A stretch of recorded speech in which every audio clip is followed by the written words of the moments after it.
तीन क्या हो गए, बॉन्डेड पेयर हो गए। अब इसके पास कितने इलेक्ट्रॉन बचे, 5 होते हैं, 3 ने बॉन्ड फॉर्मेशन कर लिया, कितने इलेक्ट्रॉन बचे, 2 इलेक्ट्रॉन बचे। 2 इलेक्ट्रॉन का मतलब एक लोन पेयर, 2 इलेक्ट्रॉन का मतलब एक लोन पेयर, तो एक लोन पेयर हो गया। इन दोनों को जोड़ लीजिए तो 3 और 1 कितना हो गया, 4 आ गया। यानी बॉन्डेड पेयर और लोन पेयर को ऐड करके हम हाइब्रिडेशंस को मालूम कर सकते हैं। तो 4 ऐड आया तो इसका मतलब है कि 4 में एक s ऑर्बिटल होगा, एक s ऑर्बिटल से ज्यादा हो नहीं सकता। तो अब क्या बचे, 3 बचा, तो 3 दोनों तो सबका ऐड आपको 4 के बराबर करना है, तो 3 p ऑर्बिटल हो जाएंगे। तो हाइब्रिडेशन क्या हो गया, sp3 हो गया। अमोनिया का हाइब्रिडेशन क्या हो गया, sp3 हो गया। इसी प्रकार जैसे मान लिया आपको PCl5 का निकालना है, हम सभी इनऑर्गेनिक मॉलिक्यूल्स पर अभी फोकस कर रहे हैं।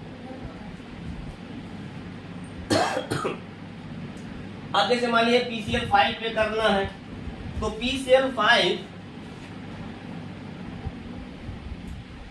PCl5 में करना, तो आपको ये मालूम होना चाहिए कि फास्फोरस जो सेंट्रल एटम है उसके बैलेंस में कितने इलेक्ट्रॉन हैं। तो आपको मालूम है कि फास्फोरस को आवर्त सारणी के फिफ्थ ग्रुप में रखा गया है, जिसमें नाइट्रोजन रखा गया, उसी में आपको फास्फोरस भी उसी में है। तो फास्फोरस के बैलेंस शेल में 5 इलेक्ट्रॉन हो गए, और इससे कितने एटम जुड़े हैं, सेंट्रल एटम से 5।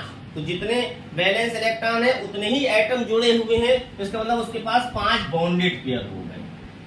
अब फास्फोरस के पास 5 इलेक्ट्रॉन होते हैं, पांचों ने बॉन्ड फॉर्मेशन कर लिया, इसके पास अब कोई भी लोन पेयर नहीं है, यानी 0 lone pair.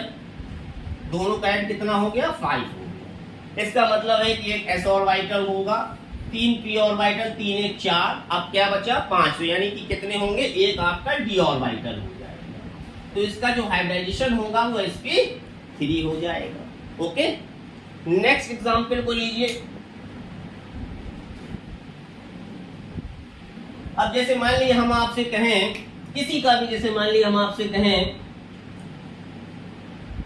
SF4, central atom sulphur है, तो सल्फर के वैलेंस शेल में आप जानते हैं कि 6 इलेक्ट्रॉन होते हैं, सभी बच्चे जानते हैं, जो नहीं भी जानते हैं उनको मालूम है कि सल्फर का एटॉमिक नंबर के हिसाब से आपको मालूम है कि सल्फर के एटॉमिक नंबर 16 होता है। तो सल्फर के एटॉमिक नंबर 16 होने की वजह से इसका जो है 2 8 और 6 वैलेंस शेल में 6 इलेक्ट्रॉन होंगे। अगर ये भी नहीं मालूम है, एटॉमिक नंबर नहीं मालूम है, तो थोड़ा सा आपको ये मालूम होना चाहिए कि आवर्त सारणी में इसको किस ग्रुप में रखा गया है। जनरली आप जानते हैं कि आवर्त सारणी में सल्फर को 6 ग्रुप में रखा गया, इसलिए इसके वैलेंस शेल में 6 इलेक्ट्रॉन होंगे। तो 6 इलेक्ट्रॉन्स हैं होते हैं इसके, और सेंट्रल एटम जितने एटम जुड़े होंगे उतने वो बॉन्डेड पेयर बनाएंगे। यानी इसके 4 इलेक्ट्रॉन, 4 एटम जुड़े हुए हैं, तो 4 तो बॉन्डेड पेयर हो गए। यानी 4 इलेक्ट्रॉन में बॉन्ड फॉर्मेशन कर लिया, कितने इलेक्ट्रॉन बचे, 2 इलेक्ट्रॉन बचे, यानी एक क्या हो गया, लोन पेयर हो गया। तो जोन कितना आया, 5 हो गया, तो हाइब्रिडेशन क्या हो गया, sp3d हो गया। ओके, चलिए हम आपको इतना आज कराते हैं, तो नेक्स्ट टर्न में हम आपको इसके बाद जो लेक्चर्स आएगा उस पर हम आपको फोकस करेंगे कि ये तो हमने, और इसी प्रकार से एक आध एग्जाम्पल आप और देख सकते हैं। जैसे मान लीजिए आप ही से पूछ रहे हैं, आप बताएंगे, तो आप बताएंगे कि भाई बताएंगे आप, तो बताइए।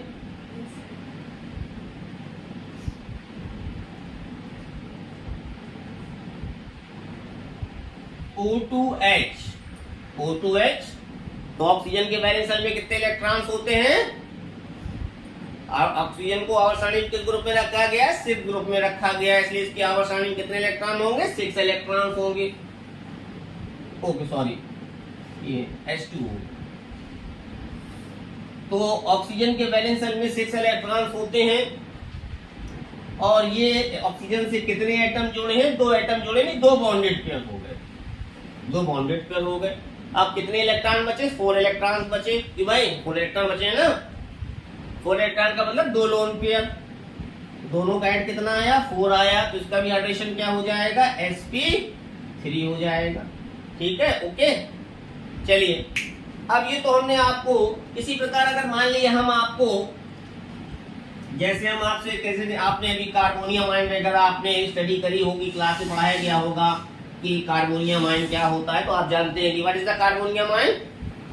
तो कार्बोनियम आयन बताइए भाई, क्या होता है कार्बोनियम आयन। अरे भाई बताइए, आप जानते हैं भाई कार्बोनियम आयन क्या होता है, पढ़ के आए आप। चलिए मैं फिर बता देता हूँ कि कार्बोकैटायन, यानी कार्बोनियम आयन और कार्बोकैटायन दोनों कहते हैं, लेकिन आजकल जो ट्रेंड चला है कार्बोकैटायन कहने का ज्यादा सही है। तो अगर कार्बन पे पॉजिटिव चार्ज होगा तो उसको हम कार्बोकैटायन कहेंगे, है ना बेटा।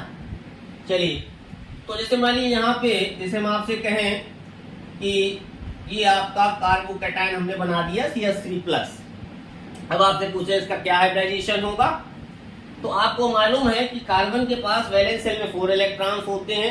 कार्बन पे पॉजिटिव चार्जेस का मतलब एक इलेक्ट्रॉन इसका निकल जाता है। कार्बन का 1s2, 2s1, 2px1, 2py1 और 2pz1 होता है। कार्बन का जो हम कॉन्फ़िगरेशन लेते हैं जनरली वो एक्साइटेड स्टेट में लेते हैं, एक्साइटेड स्टेट में लेते हैं। तो कार्बन पॉजिटिव चार्जेस का मतलब एक इलेक्ट्रॉन pz से निकल गया, तो कार्बन के पास वैलेंस शेल में कितने इलेक्ट्रॉन बचे, 3 इलेक्ट्रॉन बचे।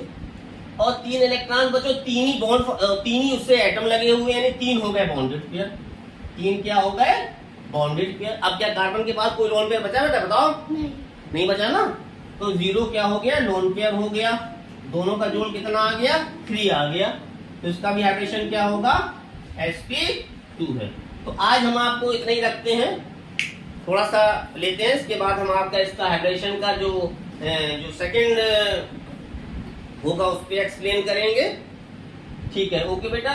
अब आप इसको थोड़ा सा अपना पढ़ के आइएगा, मैं फिर आपको इसके आगे हाइब्रिडेशन कैसे निकालते हैं, तो हमने ऑब्जेक्टिव मेथड्स के द्वारा बताया कि कैसे हाइब्रिडेशन निकालते हैं। बाकी फिर हम हाइब्रिडेशंस निकालने का एक डिस्क्रिप्टिव मेथड बताएंगे कि हम कैसे किसी का हाइब्रिडेशंस मालूम है निकालेंगे डिस्क्रिप्टिव मेथड से। ओके।